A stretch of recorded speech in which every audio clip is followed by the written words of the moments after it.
I got a lot of beard. Yeah. To Ask the Expert with That's Dr. it. Wollock and All right. Rachel. We had a question about the bite ramps for the trays, whether they're for buttons or if they're for chewing. So Dr. Wollock will go over what the purpose of bite ramps are. Right. Most people don't know what bite ramps are. Bite ramps are things behind the top front teeth. Top front teeth behind, oh, I feel weird. I can't bite down.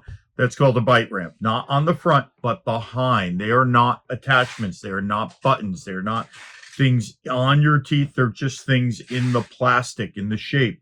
And they help do certain movements. They're a little bit more annoying for people. Yes.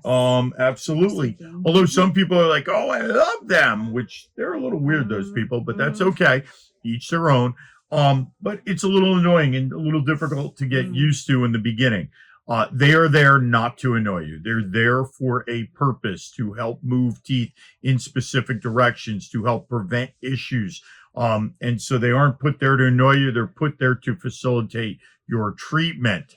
And everybody gets used to them after couple of days, couple of weeks, whatever. Yeah, really, if you invest in wearing the trays all the time, they just become a part of you and you move on. That's really it. Does that answer your question? Yes, it does. Yes. So you don't need to know what they are except those things behind your top front teeth. Cool. Thank you.